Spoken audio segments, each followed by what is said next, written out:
আপনি যেহেতু নিজেকে দাবি করেন পাহাড়ের নেতা, তাহলে আপনাকে সমালোচনা যে আমি করছি, আপনার প্রতিপক্ষ রাজনৈতিক নেতা যারা আছে আপনাকে যে সমালোচনা করছে, এটা হজম করার ক্যাপাসিটি আপনাকে থাকতে হবে।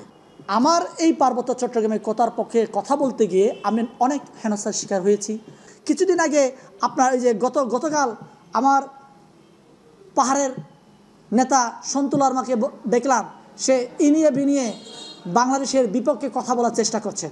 আমি বলবো, আপনি যেহেতু রাজনৈতিক নেতা, আপনি যেহেতু নিজেকে দাবি করেন পাহাড়ের নেতা, তাহলে আপনাকে সমালোচনা যে আমি করছি, আপনার প্রতিপক্ষ রাজনৈতিক নেতা যারা আছে আপনাকে যে সমালোচনা করছে, এটা হজম করার ক্যাপাসিটি আপনাকে থাকতে হবে। আপনার যদি হজম করার ক্যাপাসিটি না থাকে, আপনি যদি সত্যিকার অর্থে এই বাংলার মাটিতে থাকতে চান এবং বাংলার এই পাহাড়ের আপামর জনগণের হৃদয় যদি আপনি থাকতে চান, তাহলে আপনাকে এই পাহাড়ের সকল জাতিসত্তার জন্য আপনাকে কথা বলতে হবে। আমার পার্বত্য চট্টগ্রামে যে সমস্ত আঞ্চলিক সংগঠন আছে, আঞ্চলিক সংগঠন কয়েকটা আঞ্চলিক সংগঠনের নাম বলি।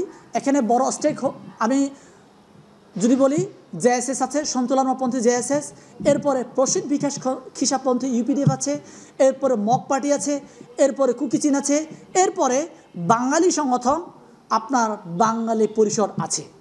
আমি প্রত্যেকটা সংগঠনকে বলবো, আপনারা আসলে এককভাবে কোনো জাতির জন্য রাজনীতি না করে আপনারা আসেন, পাহাড়ের সকল জাতির জন্য কাজ করেন, বাংলাদেশের জন্য কাজ করেন।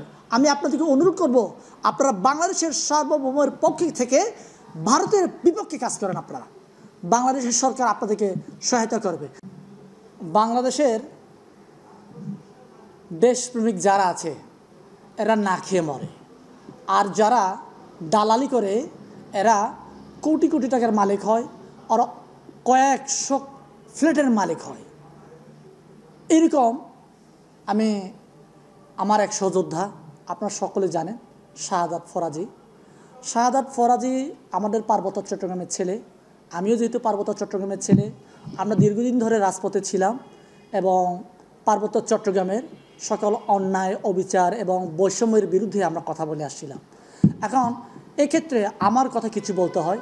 আমি পার্বত্য চট্টগ্রামের ছেলে।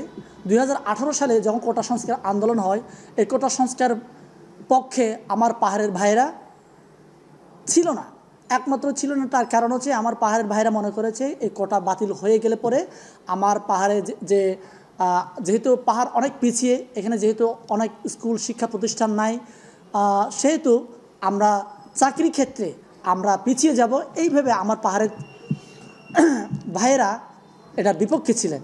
একমাত্র আমি এই কোটার পক্ষে আন্দোলন করেছি।